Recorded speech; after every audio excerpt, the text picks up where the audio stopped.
नमस्कार दोस्तों, मैं सचिन राव आपके अपने एएफएस सॉल्यूशन के डेटा रिकवरी कोर्स में स्वागत करता हूं।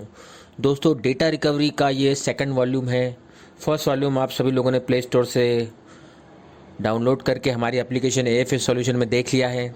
जिन लोगों ने नहीं परचेज़ किया है, नहीं देखा है, वो वहां जाकर देख सकते हैं। टॉपिक्स भी अवेलेबल है, वहाँ दिख जाते हैं कौन कौन से टॉपिक है।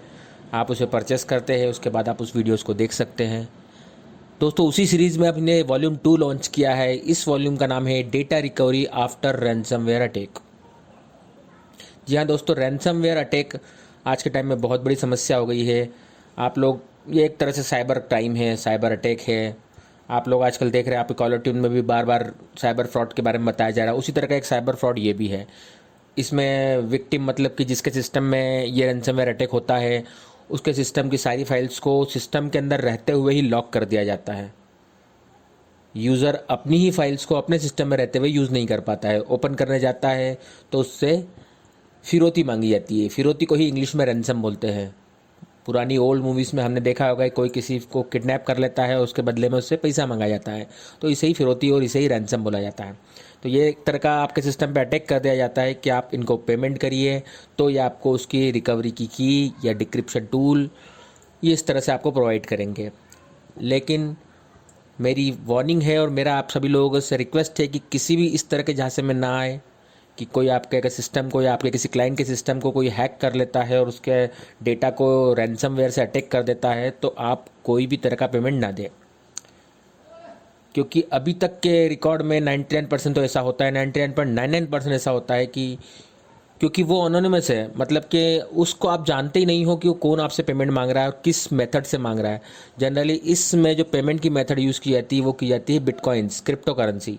क्रिप्टो करेंसी को ट्रैक करना बहुत मुश्किल है, इसका लेन देन ट्रैक करना बहुत मुश्किल है। ये एक डिजिटल करेंसी है, तो इसीलिए वो इस माध्यम से आपसे पेमेंट लेते हैं कि क्योंकि आप नॉर्मल बैंकिंग से करेंगे तो वो कहीं भी ट्रैक हो जाएगी किसने पेमेंट किया और किसको पेमेंट किया। इसीलिए ये जो पेमेंट की मेथड है ये थोड़ी सी अलग मेथड है। डिजिटल करेंसी ये एक अलग टॉपिक है, आप उसको सर्च करिएगा क्रिप्टो करेंसी क्या होती है, तो वो उस मेथड से ही पेमेंट लिया जाता है। और ये पेमेंट लेने के बाद आपको डेटा का डिक्रिप्शन की या फिर टूल नहीं दिया जाता है। ये एक बहुत कॉमन सी बात है, बहुत कॉमन। मार्केट में आप सर्च कर सकते हैं यूट्यूब पे, गूगल पे कि क्या किसी को रैंसम का पैसा देने का, रैंसमवेयर अटैक के लिए कोई पेमेंट करने के बाद में उनका डेटा डिक्रिप्ट हुआ या नहीं हुआ। तो चलिए, अब हम हमारे फर्स्ट वीडियो में data recovery after ransomware attack के फर्स्ट वीडियो में मैं आपको पहले ये बता देता हूँ कि रैंसमवेयर अटैक होता क्या है और रैंसमवेयर अटैक कितने टाइप के होते हैं। फर्स्ट सबसे पहले हम लोग यही चर्चा कर लेते हैं। तो इसके लिए मैंने एक प्रेजेंटेशन बनाया है। इसमें सबसे पहले हम जाते हैं कि रैंसमवेयर होता क्या है।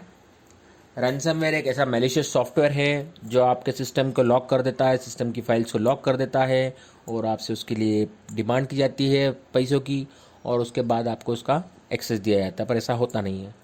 और ये कहाँ कहाँ पर टारगेट कर रहा है, ये केवल पीसीज अपने पर्सनल सिस्टम के लिए नहीं, गवर्नमेंट ऑर्गेनाइजेशन, प्राइवेट ऑर्गेनाइजेशन, बड़ी बड़ी कंपनीज, सभी जगह ये अटैक हो सकता है। और उसके बाद ये जो आज के टाइम में बहुत ज़्यादा बढ़ रहा है ये अटैक, तो इससे कैसे बचना है क्या है वो हम आगे पढ़ेंगे। अभी हम देख लेते हैं कि अटैक्स के टाइप क्या क्या होते हैं। सबसे पहले वाला जो रैंसमवेयर है वो है क्रिप्टो रैंसमवेयर। क्रिप्टो रैंसमवेयर में यही है कि आपके सिस्टम की फाइल्स को लॉक कर दिया जाता है और आपसे पैसे की डिमांड की जाती है ताकि आपको पेमेंट लेने के बाद आपको डिक्रिप्शन की देंगे कि वो की आप डालेंगे वहाँ पर तो आपका पूरा डेटा डिक्रिप्ट हो जाएगा। एक अलग फॉर्म में इनक्रिप्ट हो चुका है, एक ऐसे कोड में इनक्रिप्ट हो चुका है कि आप उसको ओपन नहीं कर पा रहे। आपके फ़ोटोग्राफ्स को, आपके वीडियोस को, आपके डॉक्यूमेंट्स को आप ओपन नहीं कर पा रहे हैं। लेकिन जैसे ही आप उनको पेमेंट करेंगे तो वो आपको एक की देंगे, वो की आप उसमें डालेंगे तो आपका डेटा ओपन होगा। तो ये तो फर्स्ट हो गया। दूसरा है लॉकर रैंसमवेयर। लॉकर रैंसमवेयर में आप अपने सिस्टम के अंदर लॉगिन ही नहीं कर पाते हैं। ये पूरे सिस्टम को ही लॉक कर देता है और सिर्फ आप जब पेमेंट करेंगे उसके बाद ही आप उस सिस्टम को एक्सेस कर पाएंगे। ये एक सेकंड तरह का रैंसमवेयर अटैक हो गया। तीसरा होता है स्केयरवेयर। स्केयरवेयर मतलब कि फेक अलर्ट होता है जिसमें ये बताया जाता है कि आपका जो है सिस्टम में कोई वायरस आ गया है और आपको फोर्स किया जाता है कि आप पेमेंट करिए तो ये वायरस हटेगा आपके सिस्टम से। ये भी एक तरह का रैंसमवेयर अटैक है। और एक और होता है डॉक्सवेयर या लीकवेयर। ये रैनसमवेयर ऐसा है कि आपका डेटा चुरा लिया जाता है और डेटा चुरा के आपको धमकी दी जाती है कि आप हमें पेमेंट करिए, नहीं तो आपका डेटा ऑनलाइन लीक कर दिया जाएगा।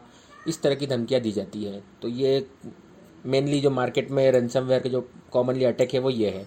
और सबसे पहले नंबर पे जो अटैक है वही अटैक सबसे ज़्यादा यूज़ किया जाता है, सबसे ज़्यादा उसी के विक्टिम ज़्यादा है मार्केट में। और ये क्यों होता है, कहाँ से होता है, वो अपन चर्चा करते हैं आगे। अब ये अटैक आता कैसे है हमारे सिस्टम पे? कोई ऐसा फिशिंग ईमेल मतलब फिशिंग का मतलब होता है एक्चुअल में मछली पकड़ना। कोई कांटा डाला, उसमें कुछ लगाया ताकि वो मछली फंस गई उस जाल में। तो वैसा ही कुछ ये होता है कि आपको कोई मेल किया जाता है, उस मेल में कोई लिंक होती है और आप उस लिंक को क्लिक करते हैं, उसके बाद आपका सिस्टम पूरी तरह से इन्फेक्टेड हो जाता है। कोई ऐसी वेबसाइट पे आप जाते हैं जहाँ से आप ट्रायल वर्जन की जगह कोई क्रैक वर्जन या कोई ऐसा पेड सॉफ्टवेयर को फ्री में लेना चाहते हैं, तो उस वेबसाइट पे जाके कुछ डाउनलोड करते हैं, वहाँ से वायरस आ जाता है। जनरली क्या होता है, फोटोग्राफर्स लोगों की फ़ोटोज़ बहुत ज़्यादा इससे ज़्यादा इन्फेक्ट होते हैं, क्योंकि वो लोग क्या होते हैं जो महंगे महंगे सॉफ्टवेयर से, जो फोटोग्राफर और वीडियो एडिटिंग वाले हैं, ये लोग महंगे महंगे सॉफ्टवेयर के क्रैक वर्जन ढूंढते हैं नेट पर और वहीं पर जाकर ये फंस जाते हैं। क्योंकि टेक्निकल नॉलेज कम होता है, इनको अपनी फील्ड का नॉलेज अच्छा है लेकिन टेक्निकल कंप्यूटर फील्ड का नॉलेज कम है सॉफ्टवेयर फील्ड का। तो ये लोग क्या करते हैं, कहीं से सॉफ्टवेयर दिखता है कि अरे हाँ ये सॉफ्टवेयर फ्री में मिल रहा है, इसको डाउनलोड कर लेते हैं। वो डाउनलोड करने जाते हैं और वो इसके शिकार हो जाते हैं। और फिर क्या होता है, कस्टमर का डेटा उनका पूरा अटैक हो जाता है रैनसमवेयर अटैक से। और फिर वो भटकते हैं इधर से उधर कि इसको कोई डिक्रिप्ट कर दे। तो उस केस में आप लोग इनकी मदद कर सकते हैं। हमारा कोर्स करने के बाद आप, अभी तक जो मैंने देखा है बहुत से केस मैंने सॉल्व किए हैं और आप भी उस केस को सॉल्व कर पाएंगे मेरे इस कोर्स को लेने के बाद। तो ये फर्स्ट वीडियो है, तो इसमें मैं आपको सिर्फ अभी रैनसमवेयर अटैक के बारे में बता रहा हूँ। ये कैसे होते हैं उसके सैंपल्स भी मैं आपको दिखाऊंगा और कैसे आप उसको डिक्रिप्ट कर सकते हैं, किस तरह की उसको कैसे रिकवर किया जाता है, वो मैं मेनली इस वीडियो में, इन वीडियोस की जो सीरीज़ है उसमें कवर करूँगा। तो सेकंड के बाद थर्ड हमारा होता है आउटडेटेड सॉफ्टवेयर विथ वनरेबिलिटीज़। मतलब कि आपके कोई पुराने सॉफ्टवेयर हो गए जिनको अपडेट्स है और आपने अपडेट नहीं की है, तो उसमें भी आपको ये रिस्क हो सकती है। कई बार यूएसबी ड्राइव में कोई कहीं से कोई ऐसा रैनसमवेयर वायरस आ जाता है और आप उसको अपने सिस्टम पे लगाते हैं और आपका सिस्टम भी इन्फेक्टेड हो जाता है। तो इस तरीके से आप आपके सिस्टम को रैनसमवेयर के अटैक में फंसा देते हैं। तो अब नेक्स्ट की बात करते हैं कि हम इन सब चीज़ों से बच कैसे सकते हैं। क्योंकि हमारी सीरीज़ तो ये है कि ये अटैक होता कैसे है और इसके बाद में क्या करना है, वो हमारी सीरीज़ है। लेकिन अवेयरनेस फैलाना हमारी जवाबदारी है, हमारी रिस्पॉन्सिबिलिटी है, हमारा कर्तव्य है। तो मैं आपको पहले ये बताना चाहूँगा कि अब इस तरह का अटैक आपके सिस्टम पे ना हो, उसके लिए आप क्या करें। सबसे पहले रेगुलरली बैकअप लीजिए आपका डेटा का। जो भी आपका डेटा है उसका एक सेकेंडरी बैकअप रखिए, ताकि कभी कुछ प्रॉब्लम आए तो वो बैकअप से आप अपना डेटा को बचा सकें। सारे सॉफ्टवेयर्स आपके अप टू डेट रखिए। एंटीवायरस, एंटी मालवेयर टूल्स का यूज़ करिए। अननोन ईमेल अटैचमेंट को ओपन करने से बचिए और अवेयर रहिए कि मार्केट में क्या चल रहा है, क्या साइबर प्रॉब्लम्स आ रही है, साइबर अटैक्स हो रहे हैं, क्या क्या। तो इन सब चीज़ों से अवेयर होना भी बहुत ज़रूरी है कि मार्केट में कोई ऐसी चीज़ तो नहीं आई है कि कोई मेल खोलने से, कोई व्हाट्सएप की लिंक खोलने से, कोई फ़ोटो खोलने से कोई प्रॉब्लम आ रही है। तो आप जितना अवेयर रहेंगे उतना आप इन सब चीज़ों से दूर रहेंगे, क्योंकि आप ही इनिशिएट करते हैं, आप ही लोग कहीं ना कहीं ऐसी जगह पे क्लिक कर देते हैं, आप ही किसी निमंत्रण को स्वीकार कर लेते हैं और उसके बाद आपके सिस्टम पे ये हो जाता है। अभी एक इनविटेशन कार्ड, एक निमंत्रण कार्ड का बहुत चल रहा है मार्केट में, व्हाट्सएप पे आ रहा है, किसी फ्रेंड के थ्रू उस पर क्लिक कर रहे हो और आपका मोबाइल का डेटा हैक हो जा रहा है। तो ये सब उसी तरह का कुछ अटैक है। तो आप इससे, इन सब चीज़ों का ध्यान रखते हुए अपने सिस्टम को आप बचा सकते हैं। अननोन साइट्स पे ना जाइए, रिस्क साइट से कुछ डाउनलोड मत करिए, क्रैक्ड सॉफ्टवेयर से बच के रहिए। और जो भी इस तरह की जो मार्केट में अवेयरनेस है उसका ध्यान रखिए कि क्या क्या रिस्क हो रही है मार्केट में। आजकल साइबर फ्रॉड अब इतना कॉमन हो गया है कि हर कोई इसकी चपेट में आ रहा है, क्योंकि सबके हाथ में स्मार्टफोन आ गया है। जिसको नहीं चलाता आता उसके हाथ में भी स्मार्टफोन है। मतलब छोटे छोटे बच्चे जो कम पढ़े लिखे लोग हैं उनके हाथ में भी स्मार्टफोन है। तो सभी तरह के लोग जिनको ज़्यादा साइबर सिक्योरिटी की अवेयरनेस नहीं है, उन सब के हाथ में आजकल स्मार्टफोन आ गया है और उनके साथ साथ फिर बाकी लोग भी उसकी उलझन में आ जाते हैं। तो हमको ये सब चीज़ें ध्यान रखना है। अब ये मेरी स्लाइड यहाँ पर ख़त्म होती है। इसमें मैंने आपको फर्स्ट था, इसमें मैं रैनसमवेयर अटैक होता कैसे है वो बताया है। नेक्स्ट वीडियो में हम लोग समझेंगे कि रैनसमवेयर के अटैक कौन कौन से हैं, मतलब कि कैसे पहचाने कि रैंसमवेयर अटैक किस टाइप का है, किसने किया है और क्या उसका कुछ सॉल्यूशन अवेलेबल है या नहीं। तो ये हमारा फर्स्ट वीडियो था और इसके बाद की वीडियो सीरीज़ में हम लोग बाकी सारी चीज़ें सीखेंगे। Thank you so much for watching.